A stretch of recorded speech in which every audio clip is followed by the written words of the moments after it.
So Dr. Sleep was directed by Mike Flanagan, and it stars Ewan McGregor, Rebecca Ferguson, Kylie Curran, and Cliff Curtis. This was a movie that I really was not looking forward to be quite honest with you. And that is because of the fact that I actually really like this director. Mike Flanagan is a very talented horror director that not only understands horror and horror tropes and how to use them in a way that is very effective in creating a mood, but he also understands just overall pacing. And I feel like that is a lot of things that modern day horror movies kind of lack. So I was pretty skeptical, understandably, because a lot of people would be skeptical of this particular book being adapted into a movie. Now, I did read Stephen King's The Shining a while ago, and I have read it throughout my lifetime quite a few times. It is still fresh in my mind. And this week, I actually got on Audible the audio version of Doctor Sleep, so I could verse myself with that particular book on my way to work. And what I will say is just that that book really it's very weird, and I don't like it as much as The Shining. I don't feel like it is as good. It's just okay, which feels like a pretty significant step down from The Shining, to be quite honest with you. So obviously you don't want to see this material even be adapted to a film and be attached to a great film like The Shining, to be quite honest with you, because you worry about the same thing happening here.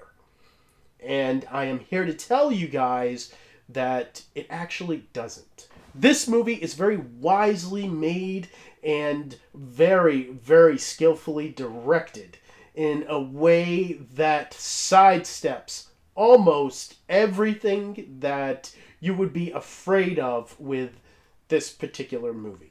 Ewan McGregor plays grown-up Danny Torrance here, and he is just a shell of a person that he once was. He's an alcoholic, just like his father, and he really is struggling with the person that he is and his place in life.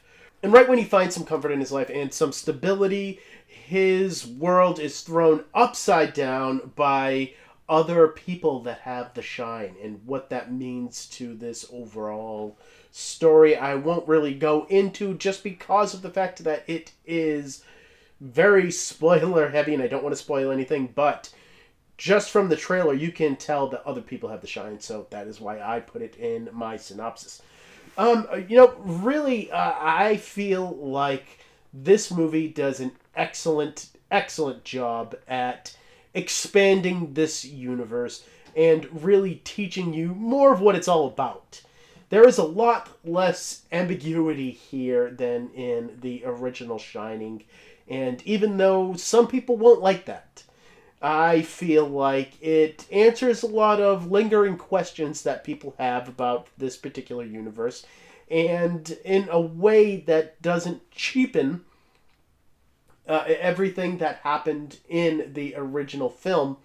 And that is something that is very hard and something that is very skillfully done here. And beyond that, you also have Kylie Curran, who is excellent in this movie.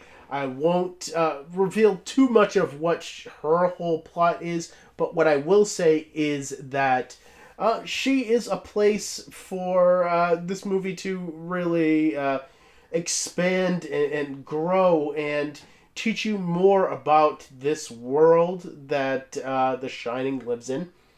And when you get into her personality, I feel like she is a very strong character and a great child actress. And I just want to compliment Michael Flanagan for getting this performance out of this very unknown actress, because I feel like when you get a performance like this from a child actor, you really do have to compliment the director also, just because of the fact that, it's hard to get these performances from child actors on screen, and this is the best child acting since, really, It Chapter 1. But my absolute favorite addition to this Shining universe is Rebecca Ferguson's character of Rose.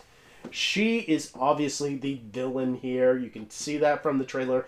And she is just a character that has very, very mean-spirited intentions. And I feel like, without going very deep into spoilers here, she has the hammiest performance out of everybody in this movie. And she takes that villain, hammy performance and runs with it in a way that just really made me enjoy her and drew me to her every single time that she was on screen, but grounded it in a way that you didn't feel like it was just a performance that didn't fit with the rest of this film.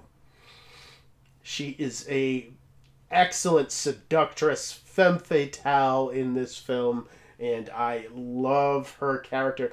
I love where her character goes, and eventually she is shown to be kind of vulnerable, and I liked that as well. But the absolute best thing about this film is the director and writer here, Mike Flanagan. I've already talked a little bit about this at the beginning half of the review.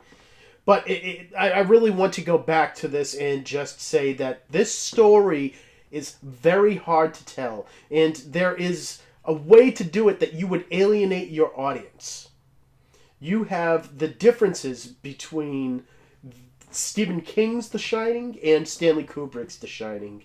And even though I love that book and I absolutely love Stanley Kubrick's version of it, made in the 80s, I feel like this film is a merging between the two. And you could get into some muddy water doing that without really thinking about it. But I feel like Mike Flanagan actually did really think about it. And he has come up with a way to merge those two universes in a very plausible way that makes sense and feels kind of effortless. And that is something that I really did appreciate about this movie. Now, what I will say is also he gets the pacing down as well.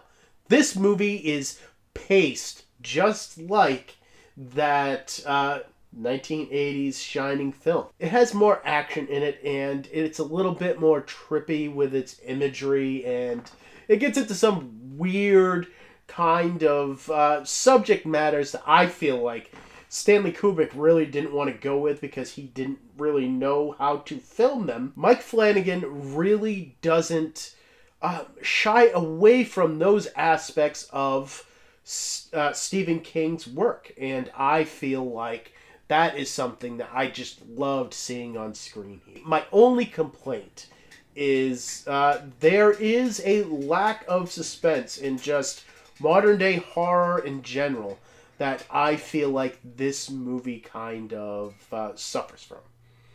I will say that this movie has more suspense than 99.9% of the horror films that are out there today. But what I will say is it cannot compete with the suspensefulness of The Shining. That is something that Stanley Kubrick just absolutely nailed, and Mike Flanagan cannot compete with it on that level. Also, there is no performance here that has just the energy of Jack Nicholson. There was absolutely no way you could find an actor that had that energy. Jack Nicholson is one of a kind. He couldn't even do it today, to be quite honest with you. So I just had to really set that aside. But once I did, I found a movie that I thoroughly enjoyed, and that is why I am going to give Dr. Sleep an 8 out of 10. So coming up next on the channel, I do have to get into the Arrow release of American Werewolf in London. I will be getting that to you guys real damn soon. And as always, thank you for watching my videos. You guys are awesome. I don't need to say it because you know it. And I will see all of you next time.